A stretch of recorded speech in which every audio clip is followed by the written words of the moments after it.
तो सत्ता में आज सबसे पहले बात देश की दूसरी सर्वश्रेष्ठ यूनिवर्सिटी जेएनयू की, जो दुनिया को कई बौद्धिक और नामी हस्तियां देने के लिए विख्यात है। लेकिन कुछ वर्ष पहले देश विरोधी अफजल प्रेमी और टुकड़े टुकड़े गैंग ने इसी यूनिवर्सिटी के दामन पर कुख्यात होने के भी दाग लगाए हैं और देश विरोधी एजेंडा इतना ज्यादा चलाया गया कि अब आंदोलन शब्द ही इस यूनिवर्सिटी में बदनाम हो गया है। आपने नोट किया होगा कि बीच बीच में जेएनयू से कोई ना कोई क्रांतिकारी खबर आ ही जाती है, लेकिन अब वहां के प्रशासन ने छोटी से छोटी क्रांति पर भी जुर्माना लगाकर उसे ठंडा करने वाले नियम बना दिए हैं। अब जेएनयू में कोई धरना या अनशन नहीं होगा और जिस यूनिवर्सिटी में आज़ादी आज़ादी के नारे गूंजते थे, उस जेएनयू को प्रशासन ने आंदोलन से ही आज़ाद कर दिया है। जेएनयू प्रशासन की नई रूल बुक में डूज एंड डोंट्स की एक लंबी चौड़ी लिस्ट है। जेएनयू कैंपस में अब कोई धरना या आंदोलन नहीं कर पाएगा और नहीं मानने पर उसे भारी भरकम जुर्माना देना पड़ेगा। जुर्माना कितना लगेगा, इसे जानने के लिए सभी न्यूज़ मित्र थोड़ा धीरज रखें। जेएनयू में किसी तरीके की हिंसा की गई तो ऐसा करने वाले छात्रों को निष्कासित कर दिया जाएगा। यानी मैसेज ये है कि पढ़ाई लिखाई खत्म, जाओ कैंपस से बाहर जाकर क्रांति करो। जेएनयू प्रशासन किसी भी छात्र के खिलाफ हुई शिकायत की कॉपी उसके माता पिता को भी भेजेगा, यानी फिर घर में भी क्रांति होना तय है। जेएनयू के नए नियम के मुताबिक किसी का रास्ता रोकना, गाली देना और आपत्तिजनक शब्दों का इस्तेमाल करना भी अब अपराध होगा। लेकिन इस रूल बुक के जिस पॉइंट पर जेएनयू में टेंशन हाई होने की आशंका है, वो है किसी भी धरने और आंदोलन पर मोटा जुर्माना।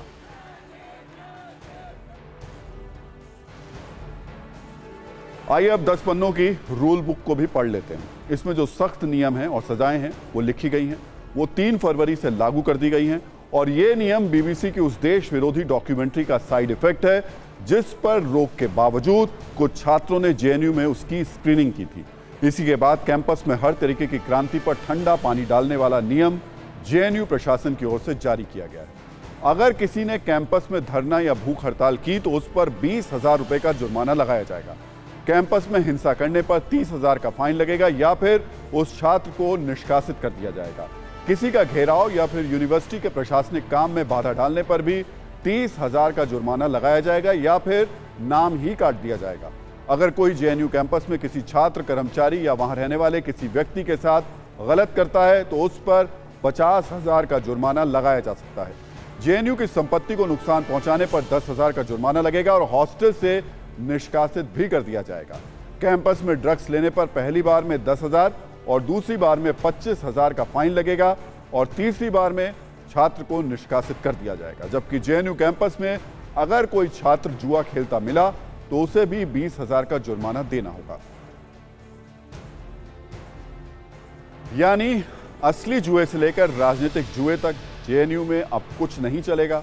छात्रों का आरोप है कि धरना या आंदोलन पर जुर्माना लगाकर उनकी आवाज को दबाया जा रहा है। वैसे जब TV9 भारतवर्ष ने जेएनयू की वीसी से बात की तो मामला चीफ प्रॉक्टर के पाले में डाल दिया गया और जब चीफ प्रॉक्टर को फोन किया गया तो उनका जवाब था उन्हें बोलने का अधिकार नहीं है। यानी जगह जगह से अधिकार मिसिंग है और छात्रों के आरोपों और सवालों का स्पष्ट जवाब नहीं मिलता है। और जब सवालों की मुलाकात जवाबों से नहीं होती है तो तपिश बढ़ती है। हमारा पूर्वानुमान है कि जेएनयू का तापमान भी बढ़ने वाला है। इसी पर पहले हमारी ये रील देखिए।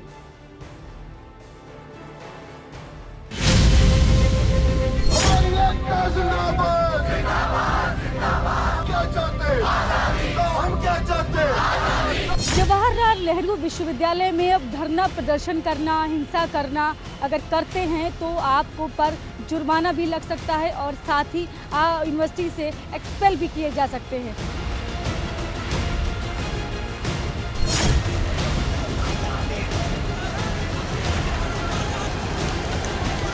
इसके बारे में एग्जीक्यूटिव कमेटी में भी डिस्कशन नहीं किया गया। ये अचानक एक तरीके से स्टूडेंट पे थोपा जा रहा है। जैसे देखा जाए तो अधिकारों का हनन किया जा रहा है, जेल में कैदी की तरह रखा जाएगा। इसी हैं वो जब से आई हैं तब से इसी तरह के तुगलकी फरमान जारी कर रही हैं। जो फरमान आया है ये एडमिनिस्ट्रेशन का बिल्कुल ही तुगलकी फरमान है। यहाँ पे स्टूडेंट्स को बोलने नहीं दिया जाएगा। ये एडमिनिस्ट्रेशन कैसी एडमिनिस्ट्रेशन है जो खुद की स्टूडेंट्स की नहीं सुनोगी।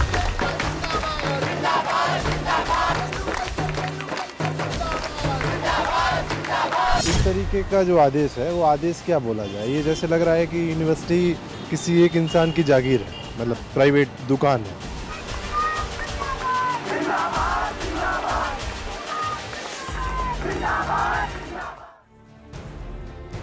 और अब इस खबर का नजरिया 9। इस खबर के दो पहलू हैं और इस पर जो प्रतिक्रिया है वो दो हिस्सों में बटी हुई है। पहला ये कि जिन लोगों ने देश विरोधी एजेंडे को छात्र आंदोलन की शक्ल में पेश करने की कोशिश की और लगातार कोशिश की, असल में उन्होंने आंदोलन शब्द का मिसयूज किया, क्योंकि हर कोई इस बात का गवाह रहा है कि जेएनयू के आंदोलन जरा दूजी किस्म के थे, जिसमें कई बार आतंकी अफजल गुरु और पाकिस्तान के लिए प्रेम दिखाई दिया। आज़ादी के नाम पर एंटी इंडिया एजेंडा चलाने के भी आरोप लगाए गए। इसलिए आज वो लोग बहुत खुश होंगे जो जेएनयू के नारों और तस्वीरों को देखकर गुस्से में थे। ये लोग जेएनयू में धरने और आंदोलन पर रोक को ठीक मान रहे हैं, लेकिन इसका दूसरा पहलू भी है। जेएनयू के इस फैसले की वजह से अब विरोध की आवाजें भी दब जाएंगी। जेएनयू में फीस या पढ़ाई से जुड़ी समस्याओं पर या व्यवस्थाओं को दुरुस्त करने के लिए होने वाले धरने भी नहीं होंगे। इसलिए कुछ लोग इस कदम को प्रशासनिक जोर जबरदस्ती मान रहे हैं। हालांकि गौर से देखिए तो इसके जिम्मेदार भी वही लोग हैं जिन्होंने आंदोलन, अनशन और विरोध प्रदर्शन जैसे शब्द को अपने एजेंडे से दूषित किया। मुश्ताक अहमद जरगर उर्फ लट्राम, ये नाम आप में से ज्यादातर लोगों को याद नहीं होगा और आपने इस पर ध्यान दिया भी नहीं होगा। ये वही आतंकवादी है जिसे भारतीय जेल से निकालने के लिए आज से करीब 24 साल पहले एक विमान को हाईजैक करके कंधार ले जाया गया था और धमकी दी गई थी कि अगर जेल से मुश्ताक अहमद जरगर सहित 3 आतंकी रिहा नहीं किए गए तो 176 यात्रियों की मौत पक्की है। एक हफ्ते तक 176 यात्री आतंकियों के गन पॉइंट पर दहशत में रहे, जिसके लिए कंधार हाईजैक कांड को अंजाम दिया गया। आज वही मुश्ताक अहमद जरगर खुद तो पीओके में है, लेकिन उसके खिलाफ भारत में एक्शन हुआ है और उसका नामो निशान मिटाने की तैयारियां हो रही हैं। आज जम्मू कश्मीर में एनआईए ने आतंकी मुश्ताक अहमद जरगर उर्फ लट्राम के खिलाफ बड़ी कार्रवाई की। एनआईए ने श्रीनगर के नौहट्टा इलाके में स्थित आतंकी की संपत्ति को कुर्क कर लिया। केंद्रीय गृह मंत्रालय के आदेश के बाद मुश्ताक अहमद जरगर के 540 वर्ग फुट के मकान को कुर्क कर लिया गया। लट्राम के घर पर कुर्की का नोटिस भी चिपका दिया गया। कठोर गैरकानूनी गतिविधि अधिनियम के तहत जरगर के घर को कुर्क किया गया। खूंखार आतंकी मुश्ताक अहमद जरगर भारत के खिलाफ कई साजिशों में शामिल रहा है। मर्डर, किडनैपिंग जैसी वारदातों में वो शामिल रहा है। मुश्ताक अहमद जरगर की टेरर कुंडली आपके सामने रखेंगे, लेकिन पहले कुछ सेकंड की न्यूज रील में एक्शन की पूरी कहानी को समझिए।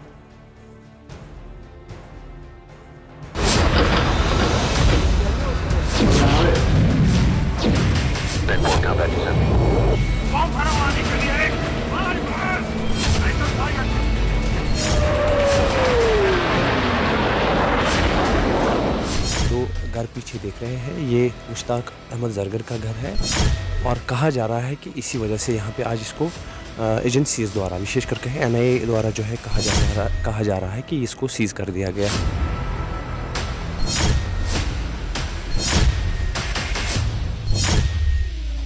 जाते हैं ये हम इसका मकान सील कर देंगे, ये कर देंगे, वो कर देंगे। ये तो इसको कहते हैं सताना, किसी को डराना, धमकाना। बता दें मुश्ताक लट्राम या मुश्ताक जरगर वो मिलिटेंट हैं जो 90 की दहाइयों में सबसे पहले जो मिलिटेंट थे जिन्होंने यहाँ पे मिलिटेंसी कह सकते हैं कि शुरू होते ही उसमें शामिल हो गए थे।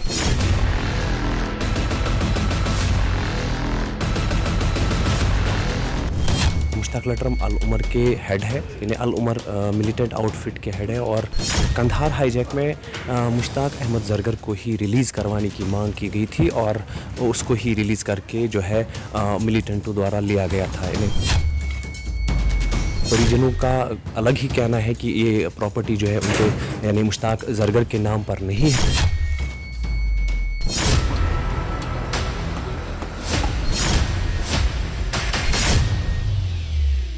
टमाटर को भी ले आए, खोपड़ी को भी ले आए, क्या ले आए मुश्ताक जरगर के पास।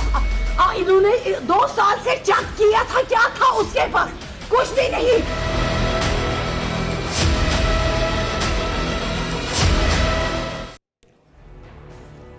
तो 24 दिसंबर 1999 यही वो तारीख थी जब एक विमान को 5 खूंखार आतंकवादियों ने हाईजैक कर लिया था। 5 देशों के चक्कर लगाए थे। 1 हफ्ते तक विमान में सवार यात्री आतंकवादियों के गन पॉइंट पर रहे और इन्हें तब तक आतंकवादियों ने बंधक बनाकर रखा जब तक इनकी रिहाई के बदले उस वक्त जेल में बंद 3 आतंकवादियों को नहीं छोड़ा गया। ये आतंकी थे मौलाना मसूद अजहर, मुश्ताक अहमद जरगर और अहमद उमर सईद शेख।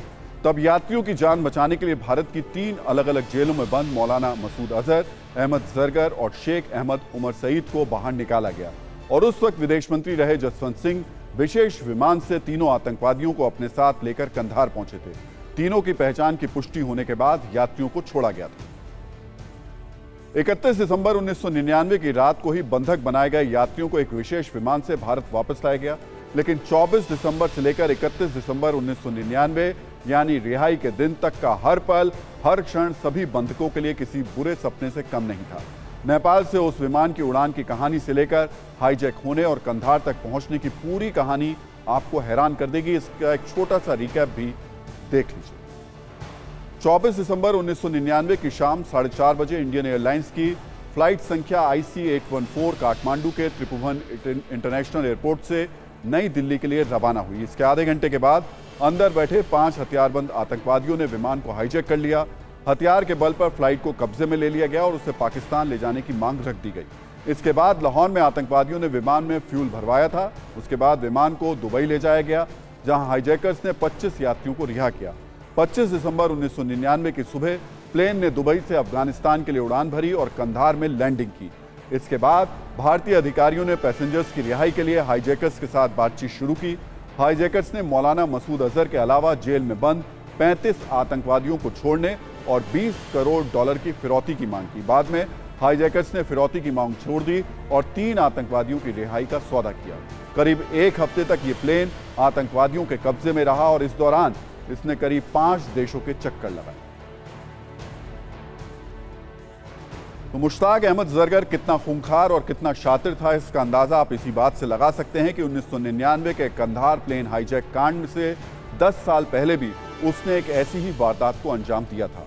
8 दिसंबर 1989 को उस वक्त गृह मंत्री रहे मुफ्ती मोहम्मद सईद की बेटी रुबैया सईद का अपहरण हुआ था। मेडिकल छात्रा रुबैया सईद का श्रीनगर में Jammu Kashmir liberation front JKLF ने अपहरण किया था। मुश्ताक अहमद जरगर JKLF से जुड़ा था और रुबैया सईद का अपहरण करने वालों में एक नाम इसका भी था। करीब 122 घंटे तक रुबैया सईद आतंकवादियों की कैद में रही। रुबैया सईद की रिहाई के बदले में सरकार को 5 खूंखार आतंकवादियों को छोड़ना पड़ा था। इसके बाद मुश्ताक अहमद जरगर उर्फ लटराम को 15 मई 1992 को गिरफ्तार किया गया और फिर 31 दिसंबर 1999 को कंधार हाईजैक के बाद इसे रिहा किया गया। मुश्ताक अहमद जरगर के आज भी पाकिस्तान के अवैध कब्जे वाले कश्मीर में एक्टिव होने का दावा किया जा रहा है। ये कश्मीर में कई आतंकी हमलों में शामिल रहा है। अलकायदा जैसे आतंकी संगठनों से इसके अच्छे ताल्लुकात रहे हैं।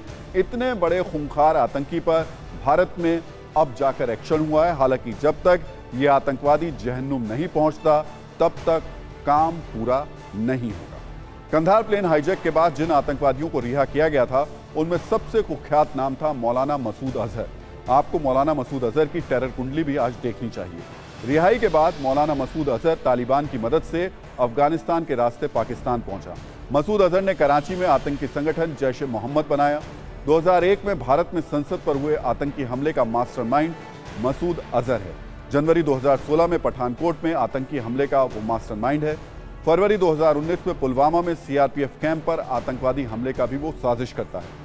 पाकिस्तान के पंजाब से आतंकी नेटवर्क भी वो चलाता है।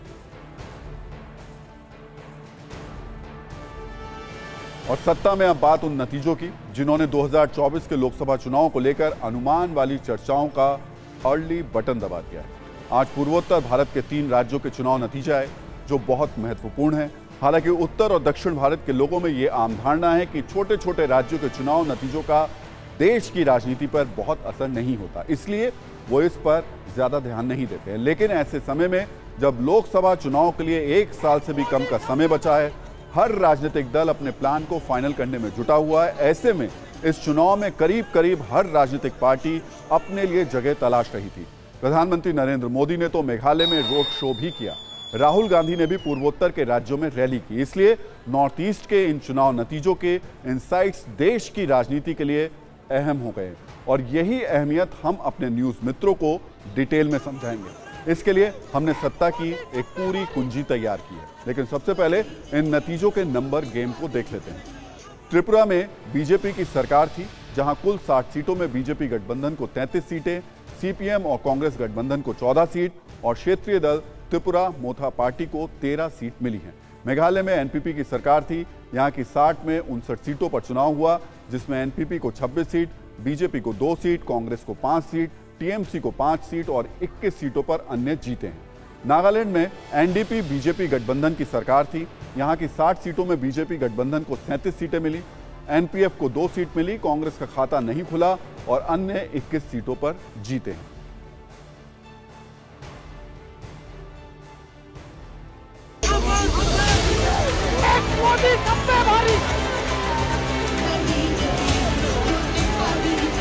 नरेंद्र मोदी जी के विकास ओरिएंटेड राजनीति और प्रो इनकम्बेंसी के आधार पर ही हम चुनाव लड़ते हैं और हमारे कामों के आधार पर हम जीत कर आते हैं।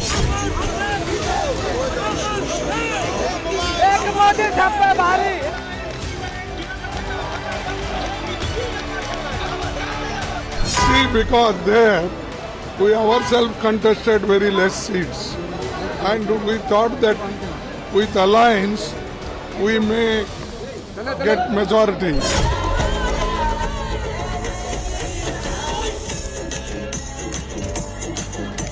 आदरणीय प्रधानमंत्री नरेंद्र मोदी जी के नेतृत्व में, हमारे गृह मंत्री अमित शाह जी के नेतृत्व में, हमारे राष्ट्रीय अध्यक्ष जेपी नड्डा जी के नेतृत्व में जनता का विश्वास, जनता का आशीर्वाद हमारी त्रिमूर्ति के साथ है।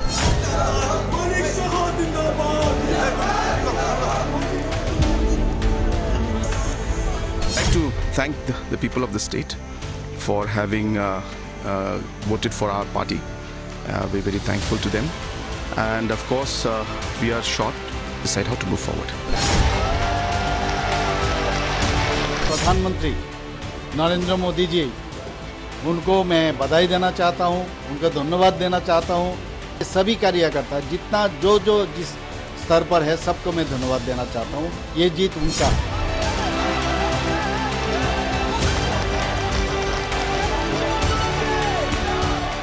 पूर्वोत्तर में 2 मैसेज है।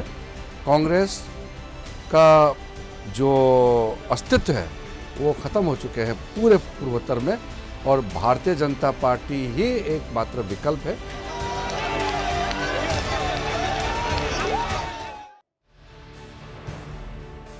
इन आंकड़ों के बाद अब चुनाव नतीजों का राष्ट्रीय स्तर पर क्या मतलब निकल रहा है वो समझना भी जरूरी है। 2023 के पहले विधानसभा चुनाव के नतीजे बीजेपी के लिए बूस्टर हैं। बाकी 6 राज्यों के चुनाव में बीजेपी कार्यकर्ताओं का इससे मनोबल बढ़ेगा। राष्ट्रीय स्तर पर इस चुनाव का स्कोर बीजेपी और कांग्रेस के लिए 3-0 है, यानी तीनों जगह बीजेपी या बीजेपी समर्थित सरकार का रास्ता साफ है। पूर्वोत्तर के राज्यों में कांग्रेस सिमटती जा रही है। लेफ्ट के साथ गठबंधन का कांग्रेस को फायदा नहीं मिला। इन नतीजों के बाद बीजेपी भी कांग्रेस पर हमलावर है। खासतौर से राहुल गांधी बीजेपी नेताओं के टारगेट पर हैं। बीजेपी नेता ट्वीट करके कह रहे हैं कि 3000 किलोमीटर की भारत जोड़ो यात्रा के बाद भी इन राज्यों के वोटर कांग्रेस से नहीं जुड़े। हार के लिए वो राहुल गांधी को जिम्मेदार बता रहे हैं। इतना ही नहीं, पूर्वोत्तर के 3 राज्यों के नतीजों का असर इसलिए भी अहम है क्योंकि नॉर्थ ईस्ट में कुल 25 लोकसभा सीट हैं, जिसमें 2019 में बीजेपी गठबंधन ने 18 सीटों पर जीत हासिल की थी। बीजेपी इस बार 25 में से 25 सीटें जीतना चाहती है। छोटे राज्यों के इन नतीजों में बड़े संदेश भी हैं। खासकर बीजेपी और कांग्रेस के लिए इसमें 2 बड़े संदेश हैं। बीजेपी के काम से लोग संतुष्ट हैं, लेकिन त्रिपुरा में सीटों की संख्या में भारी कमी आई है। कांग्रेस नॉर्थ ईस्ट में सिमट रही है। नए सिरे से पार्टी को मजबूत करने की जरूरत है। बीजेपी को नरेंद्र मोदी के नाम पर ही वोट मिल रहे हैं। पीएम मोदी पर बीजेपी की निर्भरता बहुत ज्यादा है। राहुल गांधी कांग्रेस के लिए वोट खींचने में बहुत कामयाब नहीं हुए। हालांकि इन राज्यों के चुनाव के बीच 2 उपचुनाव की चर्चा भी बहुत ज्यादा जरूरी है। पहला उपचुनाव महाराष्ट्र के कस्बा पेट सीट का है। दूसरा उपचुनाव पश्चिम बंगाल की सागर दीघी सीट का है। महाराष्ट्र में कांग्रेस ने 27 साल बाद कस्बा पेट सीट बीजेपी से छीन ली है और पश्चिम बंगाल की मुस्लिम बहुल सागर दीघी सीट पर कांग्रेस ने टीएमसी को हरा दिया है। ये दोनों नतीजे कांग्रेस के लिए अच्छे हैं। कांग्रेस चाहे तो इस पर खुश हो सकती है। इसे बड़े नुकसान के बीच में कांग्रेस के लिए एक सांत्वना पुरस्कार ही कहा जाएगा। हालांकि कांग्रेस नेताओं और सोशल मीडिया पर इस बीच राहुल गांधी के नए लुक की भी खूब चर्चा हो रही है। उन्होंने अपनी दाढ़ी ट्रिम करवाई है, जिसे सोशल मीडिया पर काफी स्पेस मिल रहा है। लेकिन हमारे लिए राहुल गांधी का लुक खबर नहीं है, बल्कि राहुल गांधी क्या बोल रहे हैं, क्या कर रहे हैं, ये ज्यादा बड़ी खबर है। इसलिए हमने आपको राहुल गांधी की लुक की खबर नहीं दिखाई। हालांकि इस सब के बीच राहुल गांधी ने ब्रिटेन की कैम्ब्रिज यूनिवर्सिटी में 21वीं सदी में सुनने की कला पर भाषण दिया और तमाम न्यूज रिपोर्टर्स के अनुसार वहां उन्होंने चीन की तारीफ की है। उन्होंने कहा कि 9/11 हमले के बाद अमेरिका ने अपने दरवाजे कम खोले, जबकि चीन ने चीनी कम्युनिस्ट पार्टी के इर्द गिर्द के संगठनों के जरिए सद्भाव को बढ़ावा दिया। तो राहुल गांधी ब्रिटेन में सुनने की कला पर बोल रहे हैं, लेकिन 2024 में विपक्ष का प्रधानमंत्री उम्मीदवार कौन होगा, इस पर विपक्षी दल एक दूसरे की बात सुनने और स्वीकार करने के लिए तैयार नहीं है, एक मत नहीं है। जैसे ही एक दल के नेता कुछ बोलते हैं, दूसरे नेता उल्टा जवाब या फिर सफाई देने लगते हैं। ऐसे मौके विपक्षी एकता पर सवाल भी उठाते हैं। कल तमिलनाडु में भी ऐसा ही हुआ। मौका था तमिलनाडु के मुख्यमंत्री MK स्टालिन के 70वें जन्मदिवस का। इस मौके पर कई विपक्षी दल के नेता पहुंचे थे। तभी मंच से जम्मू कश्मीर के पूर्व CM फारूक अब्दुल्ला ने कांग्रेस अध्यक्ष मल्लिकार्जुन खड़गे से कहा, यह वक्त PM उम्मीदवार चुनने का नहीं, चुनाव जीतने का है। इसके बाद जब कांग्रेस अध्यक्ष खड़गे को बोलने का मौका मिला तो उन्होंने जवाब देते हुए कहा कि हम कहां कह रहे हैं कि PM उम्मीदवार पहले तय हो, हम तो बलिदान देने के लिए तैयार हैं। सुनिए दोनों नेताओं ने एक दूसरे को क्या जवाब दिया। And to Kharge ji also I'll say, let us forget who is going to become the Prime Minister. Let us first win the election, then think who is going to become the Prime Minister. It is not the Prime Minister that matters, it is the nation that matters. I never said who will lead, who will become the Prime Minister. Farooq Sahab, I am telling you, we are not telling that who will lead or who is not going to lead. It is not the question. We want to fight together, unitedly. That is our desire. That's why we have sacrificed many a times. तो विपक्ष के राजनीतिक दल भले ही ये तय नहीं कर पा रहे हैं कि 2024 के चुनाव में उनकी अगुवाई कौन करेगा, लेकिन जनता ने राजनीतिक गतिविधियों में मन लगाना और धीरे धीरे मन बनाना शुरू कर दिया है। ऐसे में चुनाव से एक साल पहले TV9 भारतवर्ष ने पोलस्टैट के साथ एक सर्वे किया। 2024 के चुनाव पर यह सबसे बड़ा और पहला चुनावी सर्वे है। इस सर्वे में 3000 लोगों का वैज्ञानिक सैंपल साइज रखा गया और 11 सवाल पूछे गए, जिसके नतीजे हम आपको सत्ता में दिखा रहे हैं। इस सर्वे में हमारा पहला सवाल था, 2024 में बीजेपी के लिए गेम चेंजर मुद्दा क्या है। इसमें लगभग 21% लोगों ने कहा राम मंदिर, लगभग 24% लोग बोले हिंदुत्व और 11.5% लोगों ने विश्व गुरु छवि को बताया, जबकि 5.5% लोगों ने कॉमन सिविल कोड को अपना वोट दिया और लगभग 18% लोगों ने विकास को मुद्दा बताया और जबकि 20% लोग अन्य मुद्दे पर गए। दूसरा सवाल था, विपक्ष के एकजुट होने से बीजेपी को नुकसान होगा। इसमें लगभग 48.5% लोगों ने कहा हां, लगभग 29.5% लोगों ने कहा नहीं और लगभग 30% लोग कह नहीं सकते जवाब के साथ गए। तीसरा सवाल था, प्रधानमंत्री मोदी के कामकाज से खुश हैं। इसके जवाब में लगभग 72.5% लोगों ने कहा हां, लगभग 23.5% लोगों ने कहा नहीं और लगभग 4% लोगों ने कह नहीं सकते जवाब के साथ गए। चौथा सवाल था, 2024 में प्रधानमंत्री पद का पसंदीदा उम्मीदवार कौन है। 58% लोगों ने कहा नरेंद्र मोदी, लगभग 20% लोगों ने राहुल गांधी और लगभग 7.5% लोगों ने ममता बनर्जी का साथ दिया, जबकि लगभग 9% लोग अरविंद केजरीवाल के साथ गए और 5.8% लोगों ने अन्य लोगों के नाम लिए। पांचवा सवाल, विपक्ष में बेहतर PM उम्मीदवार कौन है। इसमें 28% लोगों ने राहुल गांधी का साथ दिया, 14% लोगों ने ममता बनर्जी का नाम लिया और लगभग 24.5% लोगों ने अरविंद केजरीवाल का नाम लिया।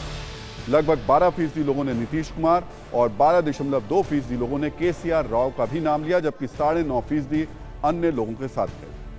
हमारा अगला सवाल था कि कॉमन सिविल कोड लागू होने से बीजेपी को लाभ होगा। इसमें 65.8% लोगों ने कहा हां बिल्कुल होगा, लगभग 21% लोगों ने कहा नहीं और 13.3% लोग कह नहीं सकते के साथ हैं। एक और अहम सवाल हमने पूछा कि 2024 में भारत जोड़ो यात्रा का फायदा कांग्रेस को मिलेगा। इसमें लगभग 61% लोगों ने कहा हां, लगभग 27.3% लोगों ने कहा नहीं और 11.8% लोगों ने इस पर अपनी राय नहीं दी। उन्होंने कहा कह नहीं सकते। इस सर्वे में एक बड़ा सवाल राहुल गांधी के बारे में यह था कि भारत जोड़ो यात्रा से राहुल गांधी की छवि में सुधार हुआ। इसमें 54.3% लोगों ने हां कहकर अपना जवाब दिया, 29.3% लोगों ने नहीं कहा और 16.4% लोग कह नहीं सकते के साथ। और राजनीतिक खबरों के बाद अब न्यूज मित्रों को सुप्रीम कोर्ट से आई आज की 2 बड़ी खबरों की जानकारी दे देते हैं। सुप्रीम कोर्ट ने आज 2 बड़े फैसले दिए, जिसमें एक फैसला अडानी ग्रुप पर और दूसरा फैसला मुख्य चुनाव आयुक्त की नियुक्ति प्रक्रिया पर है। सुप्रीम कोर्ट ने आज अडानी ग्रुप पर लगे आरोपों की जांच के लिए एक कमेटी बना दी और यह आदेश भी दिया कि मुख्य चुनाव आयोग की नियुक्ति की प्रक्रिया अब सीबीआई के डायरेक्टर की तरह होगी। पहले अडानी समूह पर सुप्रीम कोर्ट के फैसले की बात करते हैं। सुप्रीम कोर्ट ने अडानी समूह पर लगे आरोपों की जांच के लिए एक एक्सपर्ट कमेटी बनाई है। इस कमेटी में 6 सदस्य हैं। इसकी अध्यक्षता रिटायर्ड जस्टिस अभय मनोहर सप्रे करेंगे। इस कमेटी में OP Bhatt, justice JP Deodhar, कारोबारी नंदन नीलकेणी, केवी कामत और सोमशेखर सुंदरेसन शामिल हैं। सुप्रीम कोर्ट ने यह भी कहा कि सेबी इस मामले में जांच जारी रखेगा और 2 महीने में अपनी रिपोर्ट सौंपेगा। अब सुप्रीम कोर्ट के दूसरे फैसले पर भी आ जाते हैं। चुनाव आयोग में मुख्य चुनाव आयुक्त और चुनाव आयुक्त की नियुक्ति कैसे हो, इस पर सुप्रीम कोर्ट की संवैधानिक बेंच ने बड़ा फैसला दिया है।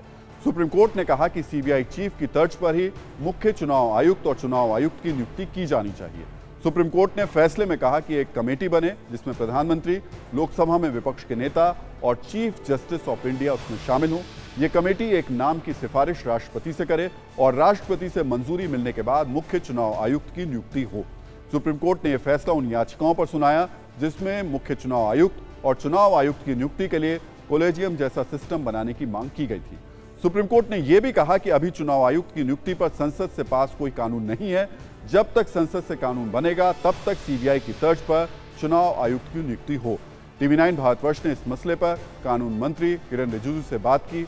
उन्होंने सुप्रीम कोर्ट के इस फैसले पर फिलहाल कुछ भी कहने से इनकार कर दिया।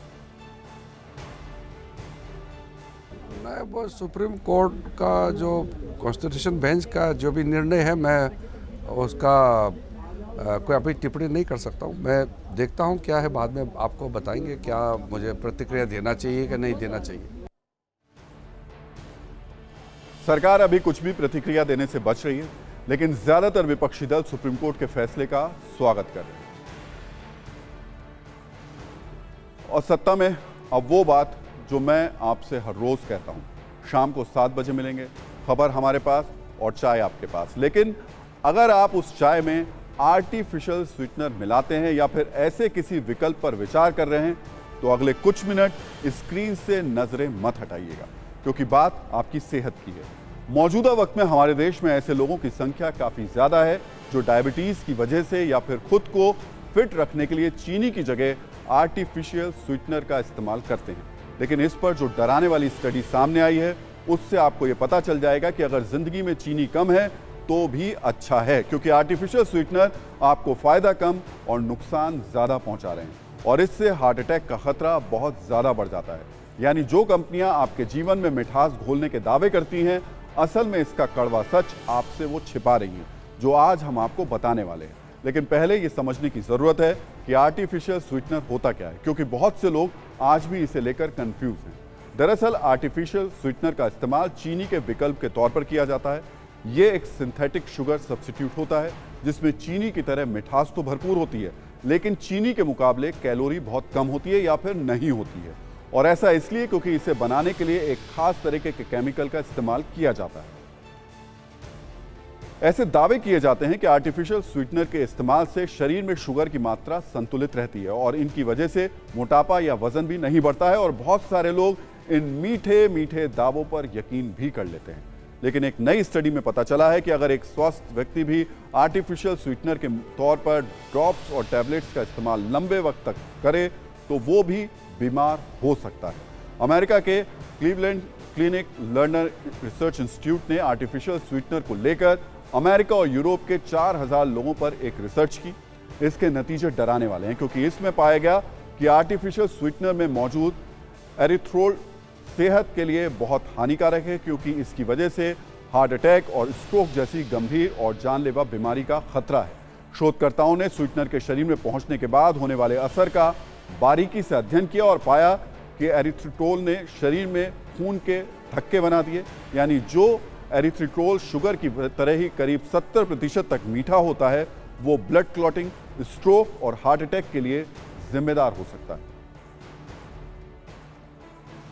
बॉडी में एरिथ्रिटोल की मात्रा बढ़ती है तो ब्लड क्लॉटिंग होने के चांसेस बढ़ जाते हैं, कंपेयर टू जो लोग एरिथ्रिटोल नहीं लेते थे और जो लेते थे। अगर उसमें देखा तो 2 गुना ज़्यादा रिस्क पाया गया है ब्लड क्लॉटिंग, स्ट्रोक और इवन हार्ट अटैक का। तो मगर अभी शायद थोड़ा सा हमें ये है कि अगर ओकेजनल यूज़ करते हैं तो शायद उतना रिस्क नहीं होगा, पर रेगुलर यूज़ पे शायद इसके ऊपर हमें अभी ऑब्जर्व करना पड़ेगा कि क्या इससे रिस्क है या नहीं है, और है तो इसको लिमिट करना पड़ेगा यूज के लिए। तो आर्टिफिशियल स्वीटनर सिर्फ आपके दिल को बीमार नहीं कर रहा है, बल्कि इस पर पहले हुई रिसर्च और स्टडी में जो दावे किए गए हैं उससे आप कह सकते हैं कि ये एक तरह का स्वीट पॉइजन होता है, जो धीरे धीरे किसी व्यक्ति को बीमार और एक वक्त के बाद बहुत बीमार बना देता है। इजराइल में हुई एक रिसर्च के मुताबिक आर्टिफिशियल स्वीटनर की वजह से आंतों पर भी असर होता है, जिससे डायबिटीज का खतरा और ज्यादा बढ़ जाता है, और जो लोग पहले से इस बीमारी से पीड़ित हैं उनकी सेहत और खराब हो जाती है। दावा किया जाता है कि आर्टिफिशियल स्वीटनर में कैलोरी कम होती है, इसलिए वजन नहीं बढ़ाते हैं, लेकिन शोधकर्ता इसे चीनी की तरह सफेद झूठ बताते हैं और दावा करते हैं कि आर्टिफिशियल स्वीटनर से वजन बढ़ जाता है। इसलिए कई स्टडी में यह भी दावा किया गया कि इनके इस्तेमाल से कैंसर जैसी गंभीर बीमारी का भी जोखिम होता है। एक और रिसर्च के मुताबिक आर्टिफिशियल स्वीटनर को ज्यादा मात्रा में इस्तेमाल करने से गर्भवती महिलाओं में अस्थमा की आशंका 1.5 गुना ज्यादा तक बढ़ जाती है। साथ ही इसे लगातार इस्तेमाल करने से एलर्जी का खतरा भी हो सकता है। और अब बात करते हैं सत्ता की खबर के जोरदार असर की। कल हमने देश के सबसे असरदार शो में खबर दिखाई थी, कैसे भारत के भगोड़े और रेप के आरोपी नित्यानंद के फर्जी देश की प्रतिनिधि को यूएन ने बोलने के लिए मंच दिया और उसने भारत के खिलाफ जहर उगला। हमने सत्ता की वर्कशॉप में यूएन की मरम्मत की और उसके काम के तरीके पर सवाल उठाए। आखिर क्यों एक ऐसे देश की प्रतिनिधि को यूएन ने बोलने दिया जिसका नाम तक दुनिया के नक्शे पर कहीं नहीं है? सबसे पहले हम आपको अपनी उस रिपोर्ट का हिस्सा दिखाते हैं जिसमें हमने यूएन की सत्ता के पेज थोड़े कसे थे।